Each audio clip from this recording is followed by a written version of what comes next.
Hi, I'm the Casual Spaceman and welcome to my channel once again.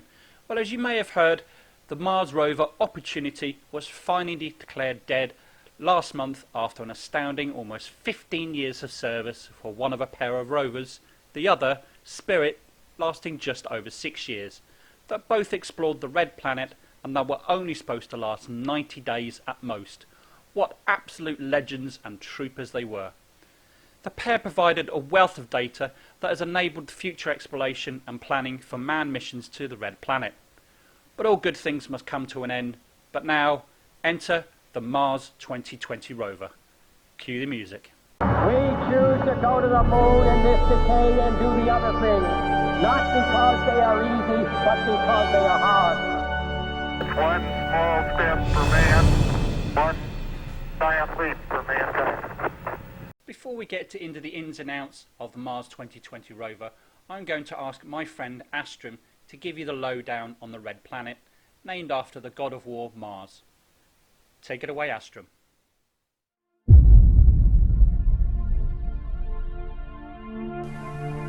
Hello and welcome to Astrum. Today we're going to be talking about Mars and its moons. Now I'll try and keep these picture images actual images and as unedited as possible, but there will be slight color enhancements, but that's really about it. Now Mars is absolutely beautiful, and it's why I picked this planet first for this channel. It has many interesting geological features, ice caps, thin atmosphere, its climate and its orbit are all things we'll talk about today. But let's begin with actually how beautiful Mars is. Now take a look at some of these pictures.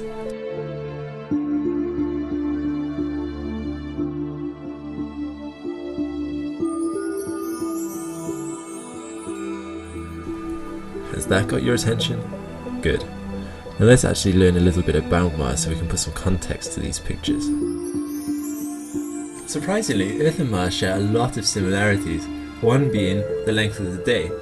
The solar day on Mars is only slightly longer than it is on Earth, 24 hours, 39 minutes and 35 seconds.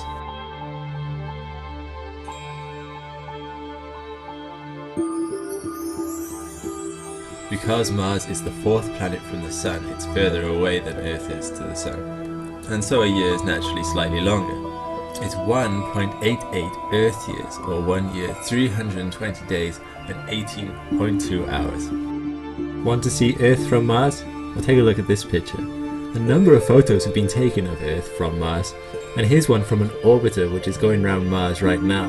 This was taken at a distance of about 80 million kilometers. So it looks quite small and a bit blurry, but that's understandable really. What you can see in this picture though is the Western Hemisphere, and obviously the moon in the distance. Here's another picture, this time taken from the Curiosity rover. It's just a tiny little dot in the middle of this picture here. Mars is smaller than Earth, and not only that, but Earth is much more dense, meaning the gravitational pull at the surface is much weaker than that on Earth. Let's compare. On the left we have Earth and on the right we have Mars, and as you can see it does fall slower on Mars than it does on Earth. What's also interesting to know, if you weighed 100 kilograms on Earth, you'd only weigh 38 kilograms on Mars. Mercury, even though it's smaller than Mars, has about the same gravitational pull at the surface. That of Mars is only stronger by 1%, and that's due to its density. Mars has two known moons, Phobos and Deimos, which are small and irregular shaped. Compared to the moon, they're very small. If you were to look up in the sky on Mars, this is about how big they would be in comparison to what the moon looks like in our sky. Phobos is the biggest of Mars's moon and is also the closest, so it looks quite big in the sky even though it's nowhere near as big as our moon, which is quite far away in comparison. Deimos on the other hand is very small and also very far away, so it looks like just a star orbiting the planet. I think you'll agree though, they're very pretty moons, even if they are tiny. And I'm not done with them just yet. I want to show you something which I found absolutely amazing the first time I saw it. It's a solar eclipse of Phobos as taken from one of the rovers on Mars.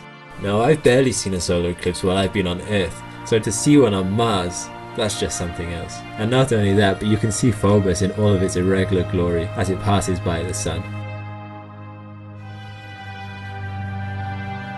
You can see that it does have an effect on the lighting in the area too. Everything goes a bit darker as it goes past. Of all the planets in the solar system, the seasons of Mars are the most Earth-like, due to the similar tilts of the two planets' rotational axes. So what does that imply? Well, Mars has summers and winters, just like us. These temperatures in the different seasons can vary quite a lot, from minus 143 degrees centigrade at the polar winter caps to highs of up to 35 degrees centigrade in the equatorial summer. And as you've already seen, yes, Mars does have polar caps. Mars has two permanent polar caps.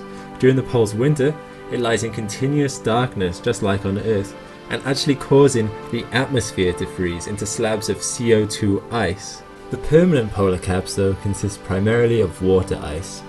In this short video you can actually see the differences of the size of the polar cap from the cap's winter to the cap's summer. Both of the poles show signs of these spirals in the ice. Scientists believe it's because of the Coriolis effect.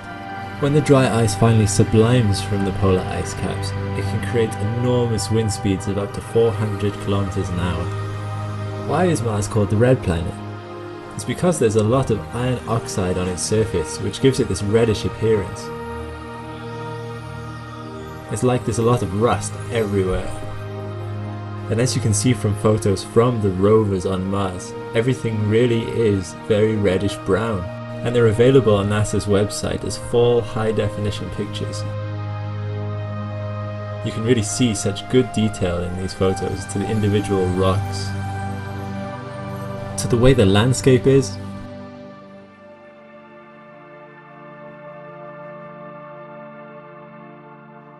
to what it would look like if you were standing on Mars. What's even more amazing to me is that these last images were taken over 40 years ago with the Viking mission. Thank you, Astrum. If you haven't subscribed to Astrum, then please do so.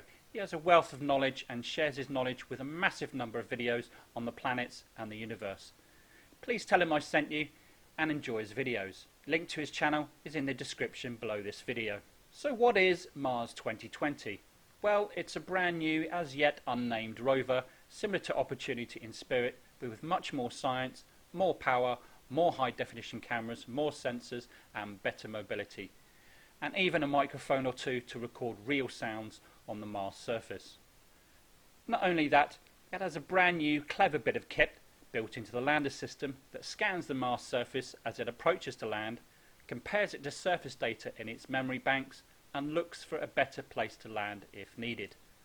All autonomously, which should increase the likelihood of a safe landing and therefore a successful mission. Here's a quick clip from NASA to show how Mars 2020 will land. Hello, my name is Jennifer Trosper and I am the Project System Engineer on the Mars 2020 project. I'm standing in the spacecraft assembly facility at the Jet Propulsion Laboratory where we're building up the pieces of the Mars 2020 flight vehicle. I want to show you some of the flight hardware we have in here that's being built right now. To the far left, you can see the cruise stage. The cruise stage is the part that gets us to Mars. Then next to the cruise stage, you see our descent stage.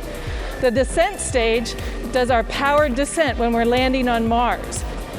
It is inside of something we call the aeroshell, which you can see over here.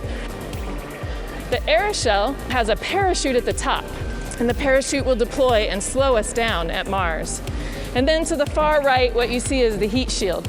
The heat shield is the part of the spacecraft that faces the atmosphere. It ablates a little and slows us down, and then we jettison it. And then the rover comes down on the bridle, and we land on the surface of Mars. What you see over here may not look like what it is, but this is the beginnings of the rover that's going to drive on Mars. It has the electronics on the inside, but we don't have the wheels on, we don't have the mobility system on, we don't have the belly pan on. All those things are coming in, and over the next several months we're going to finish the rover. So the next thing we're going to do is take all of the pieces that you see here in the clean room, put them together in the launch configuration, and then we're going to take them through our environmental test. So they'll see all the environments that the spacecraft will see from launch all the way to landing on Mars. And we are on track for a July 2020 launch. Okay, so once landed, what will the new Mars rover actually do? This rover has a whole host of science on board, and the main objective is to look at the rocks under the surface and see at microbial level if Mars ever supported or was capable of supporting life in the past. To do that, there is some very clever technology on board to achieve that. Not only that, there are other experiments that are crucial to manned missions to Mars, including, believe it or not, a drone helicopter. All the full details of those things will feature in part 2 on this mini-series of 2020, which I will bring about for you next week. I want to take this opportunity to thank my Patreons, whose support is invaluable to me, and this channel has enabled me to improve my presentation, video and sound quality. I particularly want to thank my $50 Patreon, Thomas J. Miller. Thank you, Thomas. Well, that's all from me. Thank you for watching. I was your host, the Casual Spaceman, signing out.